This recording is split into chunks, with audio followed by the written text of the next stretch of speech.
Hey there, Mr. Redder here. Welcome back to another episode of r/Entitled People Stories. Our first story we'll be reading today. I finally kicked my Karen daughter out of the house.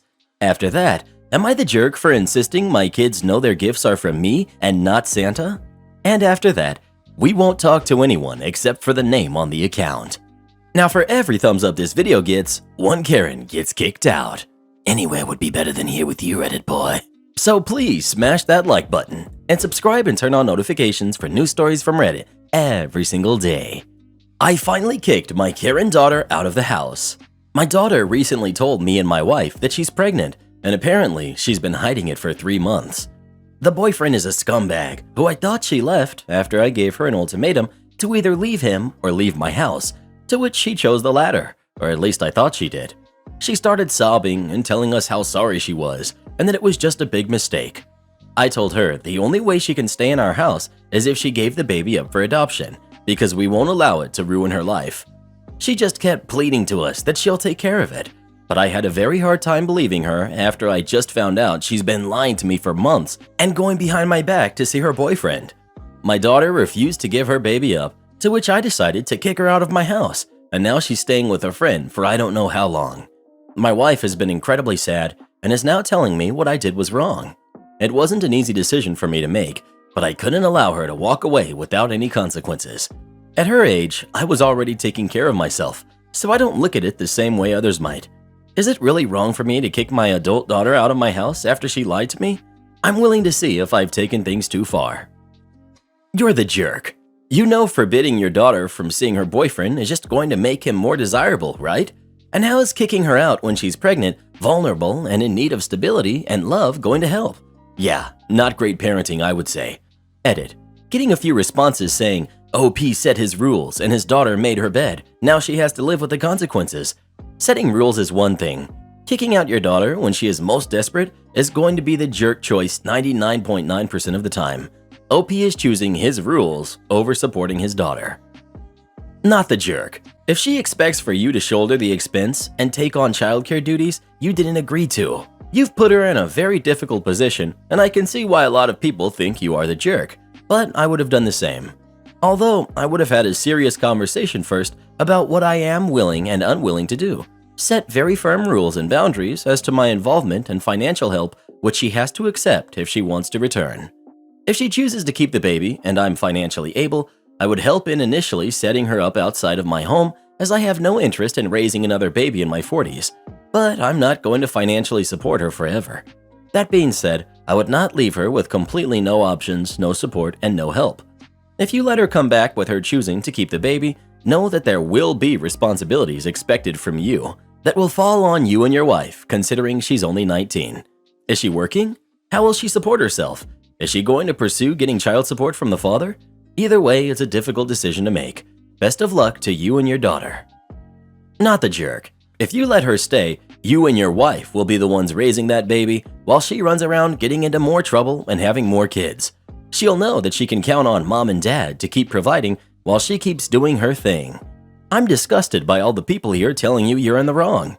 The good thing is they will be in the same position in about 30 years. Then they will get to be the 41-year-old grandparents raising babies. Well, what do you think? Is OP the jerk for kicking his daughter out or not? Please let us know. Am I the jerk for insisting my kids know their gifts are from me, not Santa? So I'm a mother of a 6-year-old son and a 4-year-old daughter. This year, I want to only give a couple of cheap gifts as from Santa for each kid. The rest of their gifts will be clearly marked as from me, my husband, and other family and friends. My thought behind this is that it's not fair on kids whose families can't get them big presents to hear of other kids getting big things from Santa. This has caused an argument between my husband and me, and other members of the family are taking his side, stating I'm ruining the magic for my kids, and that they don't mind the kids not knowing what gifts are from them. I'm not against them believing in Santa and having that childhood wonder, but I don't agree with it being more than a few small gifts. But I also don't want to ruin their fun in Christmas. Am I the jerk? Not the jerk. There's a movement of people trying to do this. I see it all over social media. Santa gifts should be a couple of small fun toys and a book, something any kid might receive.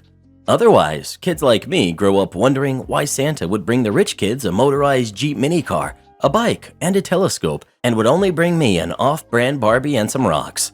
Santa can still be magic, even if the kids know where most of the gifts come from. Edit. You can tell everyone who voted the other way never went to school after Christmas and had to hear about all the expensive stuff Santa brought other kids. Their privilege is showing. You are very definitely not the jerk.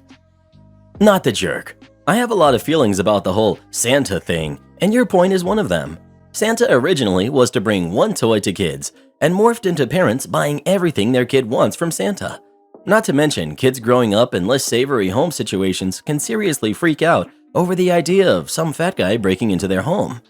I think you can do the magic of Santa and the fun Santa Day without making it all about what Santa can bring you. One gift, or a few cheaper gifts, or a stuffed animal or something is perfectly acceptable. Also, they're 6 and 4 and getting gifts. They're not going to give two hoots who the gift comes from as long as they get fun presents. You're the jerk. You are basing your family's decisions on some imaginary kids at school who might get upset because Santa didn't get them what he got your kid. What could you possibly get a 4 and 6-year-old that would make their peers think that? Also, so the kids will be upset that Santa got your kids cool stuff, but if your kid just says the gifts come from you, the imaginary poor kid will not feel bad? Feel free to celebrate the holiday however you see fit.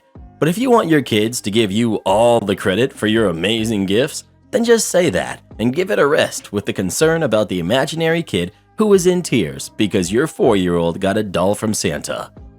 Well, what do you think? Is Opie the jerk or not? Please let us know. People really love to overthink things nowadays, don't they? We won't talk to anyone except for the name on the account. This took place about 15 years ago and involved a large corporate banking entity. I forgot the name of it, but for the sake of the story, let's call it Fells Wargo. There are some important parts that come into play. 1. My spouse and I were young and dumb financially. We both had bounced a few checks on our own checking accounts. They were closed a few years prior. 2. Fells Wargo offered a way to rehab your checking account's history. They offered you the opportunity to pay them an additional $10 a month to have the right to have a checking account. They restricted the release of funds and made life difficult to even having a checking account, but if you played by their rules, you could graduate to a traditional checking account after a year. 3. I participated in the opportunity checking and graduated my account. My spouse had lived without a checking account for a few years and wanted to try again. 4. I took my spouse to Fells Wargo. We specifically explained their previous history and specifically asked for the crappy checking rebuilding account. We knew my spouse needed to start at the bottom. 5. The manager of the branch enters the basic information and declared there was no need for the rehab checking account. They qualified for the regular account. We asked again to be absolutely sure. Yes, no rehab needed. Here's some starter checks. Your ATM card will be in the mail in a week. Gladly took an initial cash deposit of $500. Fast forward a week. We get the ATM card. Call to activate it. Your account has been closed. Why? We determined you have bad checking history previously. We go round and round about how we covered this, disclosed it up front, and asked for the checking rehab account. You will have to go back and open that account if you want. We can't change the account. So they're closing the account because we needed to have the rehab checking account, the one we specifically asked for, and they refused. My spouse didn't know what to say, so we got on speakerphone. I started asking questions. So, will you pay the outstanding checks and refund the rest? No, we won't pay any checks. You'll be charged for return checks from your merchants. My spouse wrote 3 checks totaling less than $100. Very few places accepted starter checks.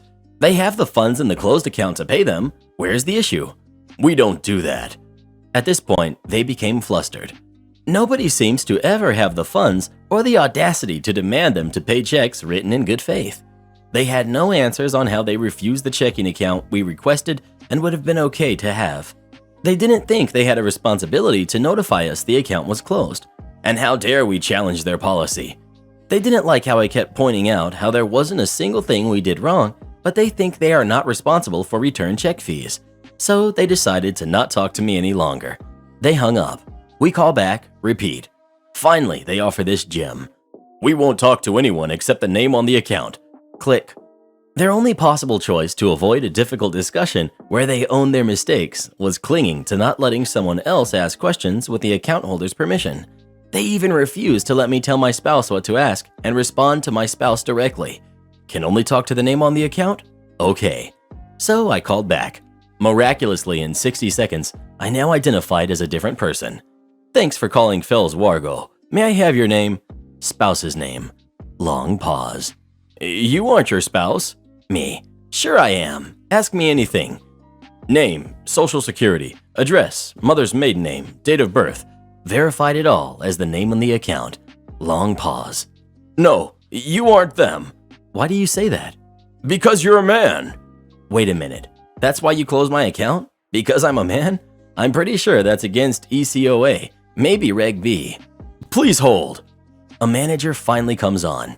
We have a little back and forth about who I identify as, but seeing how I'm not doing anything except demanding they pay checks on my spouse's account, written by my spouse, with funds in their possession, there isn't much they can fight.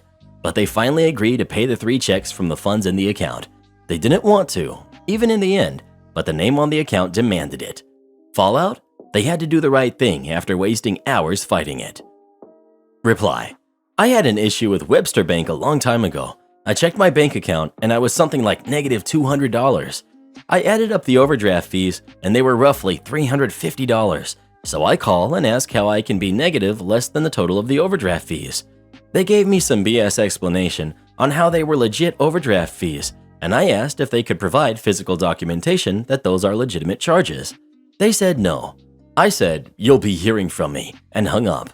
I checked my account about a half hour later, and the fees were gone, and my account was positive $150. Am I the jerk? I upset my pregnant wife and caused her to cry. My wife is 2 months pregnant. Yesterday was my birthday. When I went into the kitchen, my wife told me that she was going to work and wouldn't be home until late. She didn't even acknowledge my birthday. I asked her if she had made any breakfast. She usually cooks breakfast for me on my birthday, but she told me to manage with cereal. I thought maybe she wants to surprise me or something and just kept quiet. My parents, siblings, and friends called me after that to wish me a happy birthday. I cooked lunch for the both of us and drove to my wife's office to spend time with her. I sat in the park opposite to her office, waiting for her to come out for lunch. I think one of her colleagues saw me waiting for her and informed her because she came down soon after and told me to go back home and not embarrass her in front of her colleagues. I handed her the lunch and asked her to at least have it instead of the cafeteria food. She took it and threw it into the trash. I was hurt and embarrassed, so I immediately left for home. I was really upset by then and no longer wanted to spend time with her. I went to a movie, ate at my favorite diner, then went to the beach for the rest of the evening. When I went home, my wife surprised me with a cake and party. My in-laws and parents were there. I ignored my wife and went back into the room. My mom got mad at me because apparently my wife was crying. I then proceeded to narrate everything that happened that day to everyone present. My mom was the only one to side with my wife because she's pregnant. My wife defended herself by saying that her colleagues were teasing her and calling me names. Now my mom is saying I'm being a baby and that my wife is pregnant and I shouldn't be making her cry. My in-laws and my dad are supporting me. Am I the jerk? Not the jerk. Having a surprise party has nothing to do with throwing the lunch in the garbage. OP stated that wife agreed and knew he would be there. She backtracked when her coworkers made fun of her. These are 2 separate issues. She made you think she did nothing for your birthday so she could surprise you later. People think that makes the surprise bigger. It doesn't. It just sucks. She's the jerk for the way she handled lunch. She is the jerk for not addressing the situation with you later, apologizing for it, and having a normal conversation about it. Also, being pregnant doesn't mean you get to be a jerk and then cry when someone calls you out on it. It's not a get out of jail card for crappy behavior. Am I the jerk for dropping out of the maid of honor role last minute because of an emergency? My best friend Chloe was getting married last Saturday and I was the maid of honor. For 1 year straight, I was the main planner for her and did the best that I could to fit the standards she had set for the wedding. I even planned an amazing bachelorette party 1 month before the wedding, and I couldn't do this without the gorgeous bridesmaids as well. 2 days before the wedding, my husband had a heart attack and was hospitalized. Doctors said his situation was severe and he was transferred to an ICU. Later, doctors told me he needs an emergency open heart surgery in the next 24 hours. His situation was very life-threatening and we could lose him any time. My best friend called me to wish me well and I thanked her. She also asked me if the surgery will happen before the wedding, and I said that it will happen the day before, but it will last for many hours. She said, "That's all right, just making sure it doesn't intervene with the wedding, that's all. It's sad we can't have Ben there," my husband, but we'll have you, and you can eat and drink for both of you." That's when I told her I won't be able to come to the wedding, whether my husband's surgery is over or not, because I need to care for him, and I want to be next to him until we are all 100% sure he's going to be fine. She said she understands, but she reminded me that as a maid of honor, I have a duty, and it's one day before the wedding. I can't drop out.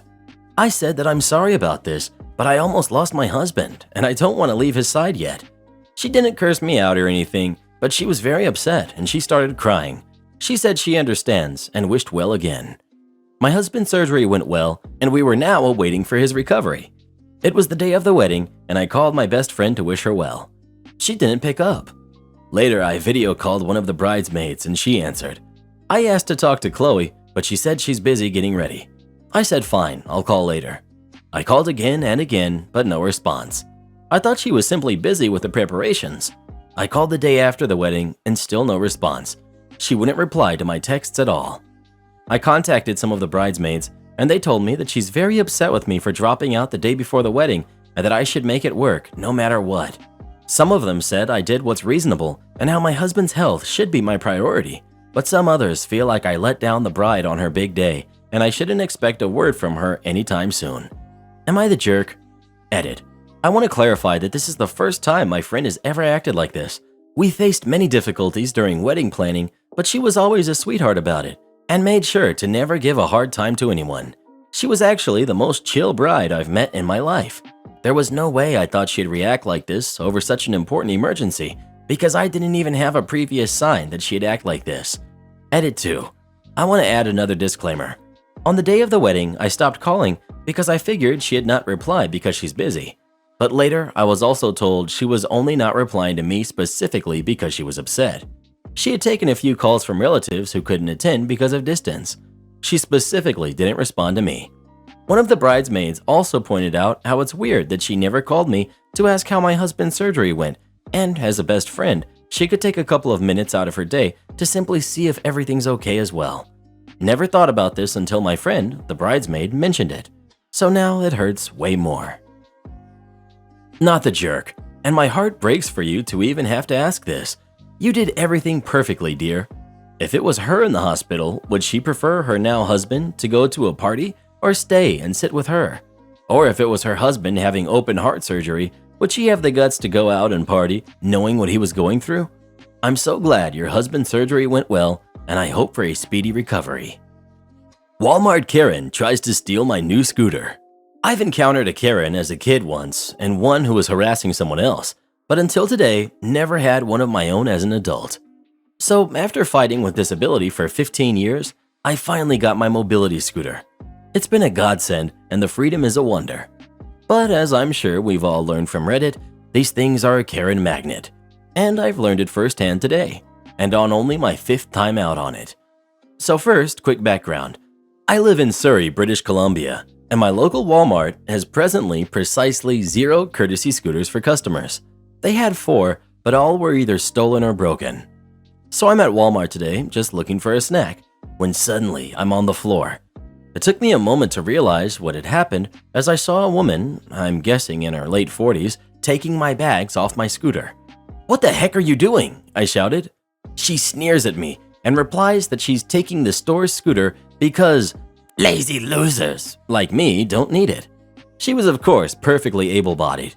Luckily, I've read enough Karen stories by now to know that if she was stupid enough to mistake a brand new mobility scooter with my name on it for one of those cheap gray scooters with the huge shopping baskets on it, there was no point in even trying to reason with her.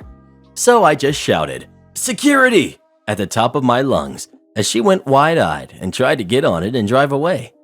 Luckily, some staff were nearby, plus this Walmart had put up railing so that the only way to exit the store was to pass through the registers. So she had no real way to escape the store. The staff that were helping me up called security, and of course they caught her. She kept insisting it was the store scooter, that I didn't need it, yada yada. I pointed out where my name and number were engraved on it, but she stuck to her guns. Police were called, and after reviewing security footage, it was clear she had flat out assaulted me to get me off of the scooter, and that I was on camera entering the store from the mall entrance. She was of course arrested, and I got the customary gift card they always give victims of Karens and a quick story to tell. Luckily, I think the worst I got from the fall was a bruised hip and a wrist sprain. Not the craziest story this sub has heard, but still thought I'd share it while it was fresh in my mind. Reply: never try to reason with a Karen. Reasoning requires logical thinking, and Karens are incapable of it. Good job, OP. You survived an encounter that could have turned deadly. Your quick thinking just may have saved your life. The little old couple from heck. My hotel has had a lot of crazy happenings that I've shared before, but holy cow, this has to win an award for one of the most insane things to happen. First off, I want to say take a seat, grab a drink, a snack, maybe a beer, because holy cow, this is a long one. This little old couple, very well-mannered and seemingly just cheeky, came to check in mid-evening. The wife we'll call Karen and the man we'll call Ken. They were celebrating Karen's diagnosis as melanoma-free and decided to take a vacation to our property using Karen's membership points. They made a joke that I would get to know them by the end of their stay. Not wrong there. And immediately asked where the bar was so they could get a few glasses of wine. They went out for dinner after scoping out the bar for about 10 minutes and come back a good 2 to 3 hours later. They ordered 2 glasses of Chardonnay, 1 glass per person, then sat down in the lobby, spending about 15 minutes on those glasses just chatting. I had a few check-ins and was standing at my front desk station around the corner from the bar when Karen started shouting, "Waiter!" requesting another glass.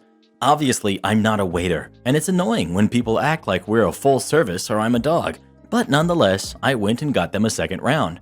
I'd say another 10 minutes passed before they asked for a second round. They started joking around about their marriage and being cheeky old people.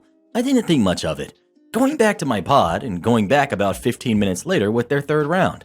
They started getting really inappropriate around that time, so I told my coworker I was going to cut them off. On their fourth and final round, Ken blatantly states, "We're thinking of getting it on tonight," and then proceeds to go on a big spout of nonsense which gets Karen pretty angry at him, telling him to shut up. I made sure to make them both aware they were not receiving any more drinks. About a good 20 minutes pass and my coworker, we'll call him B, and I were on the phones at the desk, working on 2 separate guest issues. I happened to turn around and saw Karen lying on the floor. I immediately went over to ask what happened and if she was okay. She laughingly explained she fell over one of the lobby chairs. B goes and grabs her a water before asking her if she needed medical assistance, while I grabbed the hotel wheelchair. She declined assistance, but accepted the wheelchair, and out of instinct, I handed B an incident report to get filled out, as it's corporate policy. Now, Ken did not like the idea of his wife answering questions or filling out an incident form without his consent, like it's still the 50s or something. He starts yelling up a storm about, "Nobody talks to my wife but me," or "We ain't signing no BS because we've done nothing wrong." Now, B, who had been understanding as heck and professional as could be, was understandably upset by Ken's ranting. Seeing the proverbial crap show about to go down, B starts giving Ken the verbal smackdown about, "I will have the cops escort you and your stuff out if you do not keep a nice mouth around me." I opted to call the local non-emergency as a precaution. Boy, was I glad I did. Right as I get off the phone with the cops, Ken begins to go on the craziest rant of the century. He straight up grabs B and says, "I bet you like that, don't you?" To which B straight up hit his hand with the clipboard and declared we were going to have to ask them to leave as soon as the cops got here. B comes back to the desk while I'm calling corporate to report the issue and flag their account as a DNR. Ken's still going on his rant for a good 10 minutes. At this time, people are starting to come back from dinner and are passing through watching this old man screaming crazy things at B. While trying to hold B back, I notice that Karen's ankle is very swollen. She tries to get out of the chair while screaming at her husband to shut up and ends up falling again. B tries to go help her up, but Ken starts screaming at him to not come near them and tries to lift his wife himself, ending up falling on top of her. A guest passing through, who's a retired firefighter, came to help pick Karen up and put her back in the wheelchair. He advised we call fire rescue just as a precaution should either guest be hurt. I get on the phone to call 911 and tell them that the guest's ankle is very swollen. B decides to go over and ask if the injury was from the fall or not, while alerting Karen that we called fire rescue anyway as a precaution. She blatantly states the swollen ankle was a pre-existing injury, which I wrote down immediately on my own play-by-play witness report. Ken starts getting agitated with B asking questions and gets up, pushing B into the lobby column while shouting more craziness. B immediately walks away and says to call the cops again because Ken is now drunkenly coming towards the desk and screaming at us. I call 911 to cancel the paramedics and get the police out immediately, but the cops are stuck on a high priority call. Lo and behold, the paramedics still show up, and thank God they did, because honestly, they calmed Ken down with some light conversation and confirmed Karen was okay. Right behind the paramedics, an hour after calling, the police show up. They are the two most built female and male cops I've ever seen, like honestly, body goals. And thank God, cause the nonsense that goes down next. Ken and Karen are upset because the cops are there. The cops are having none of that BS today. Karen gets out of the wheelchair and wobbles her way to the elevator, alongside Ken, who's glaring at B the entire way and still ranting. These two numbskulls don't press the floor button and end up back on all sorts of floors before finally getting off on the right one. I awkwardly ride in the elevator with the cops and lead them, and a stumbling Ken, to the room with a key. However, Karen's nowhere to be found, which makes everyone start panicking. Ken refuses to listen to the cops and takes off down the hallway, saying he needs to find Karen, and the cops now have to wrangle two drunk people while I stand there with the door open feeling useless as heck. They find Karen wandering back onto the elevator and went back down to the lobby, where B sent her back to the elevator and Ken was hiding in the stairwell. Finally, about 30 minutes into the cops being here, they get Ken and Karen into the room to start packing. Karen's starting to argue with Ken, saying it's his fault for convincing her to come to our hotel, and she starts calling him names. She tries to push Ken into the sofa, which causes him to start yelling at her. The cops are at the end of their patience, telling them to get out or get arrested. Karen and Ken keep on stalling for a near 20 minutes before finally getting their stuff into the hallway. Around this time, Ken decides it's a great time to threaten a cop. Ken's got his back against another occupied room's door, banging on it with his fist and yelling, "This is America! I can do whatever I want!" To which the cop continues to say he will arrest Ken if he doesn't stop moving. The female officer starts to coax Ken towards the elevator and attempts to give them both a chance to comply. Karen starts following the female officer, but Ken grabs her by the shirt and starts yanking her back, dragging her across the floor. So you have them bumping into all of the guest room doors and walls, screaming, "Let go of me!" and the cops shouting for Ken to let her go or get tased. The cops finally get Ken and Karen to the elevator. I decide to take the stairs and meet up with B at the front desk just in time for another officer to come in. B's speaking to that officer about pressing charges against Ken, just to be interrupted by a screaming match in the corridor leading from the elevator to the lobby. Ken's starting up a screaming rant against the cops, trying to grab a taser. The male cop grabs him and tries to cuff him, but this late 70s-year-old Ken is holding his own, and it takes 3 cops to get him in cuffs and out the front door. On the way out, Ken shoves a girl with his shoulder, which then causes the girl's mom to start yelling and talking to the cops outside. Karen ends up wobbling into the lobby with the female cop and parks herself in a chair, where she then has the audacity to say, "If I paid for the room, why can't I stay here? I had nothing to do with this mess." To which I proudly state, "By state law, I'm refusing you service." About another hour passes. I get trespass letters for both guests from the local PD, and Karen again asks why she can't stay. The female cop has to repeat what I said in the layman's terms of, "The managers want you to leave the property ASAP." Mind you, I was nice enough to find her lodging at a hotel down the street and called her a cab, so brownie points for me, I guess. By the time the show was over, it was 12:05 a.m., an hour past my shift's end time. B and myself stayed almost another hour writing reports and recalling every time possible. The most handwritten reports I've ever made. I'll update once I go in and see the amount of trouble or reward I'm in for. Update. I'm currently at work, not fired. My GM didn't even look at the report, but my AGM did praise B and I for our professionalism. Ken did try to come back to the property to get some shoes he left, ignoring the trespass letter and claiming he had no idea why he was arrested, to which my GM basically told him to get the heck out. Am I the jerk for not giving my son the PS4 we bought him for Christmas? I have a 14-year-old son, Junior. He's a pretty great kid who is normally very kind, helpful, and is just a joy. This year has been rough due to the state of the world, so my husband and I decided for Christmas we were going to update his phone and get him a PS4 Pro with a couple of games he really likes. We already have a few game systems, but he's been begging for a game system for his room that's solely his. We hid it with all of the kids' presents in our locked closet that the kids know not to go into because it has our gun safe, so major no-no in our home. A few nights ago, my husband and I went to the store, leaving the kids at home, and when we got home, Junior was mad. I asked him what was wrong, and he started going off about how he found the gifts. He was beyond angry that it was the 4 and not the 5, and that the 4 was for losers. I told him he knew he wasn't to go in our closet, no idea how he got in, we have the key on our keychains, and that a game system was a privilege, not a right. He wasn't happy with this and said he didn't want a stupid PS4. I sent him to his room to calm down and grounded him. After some discussion with my husband and no attitude change over the next few days, we decided that he would no longer be getting it. We told Junior and he stormed off and called his grandparents.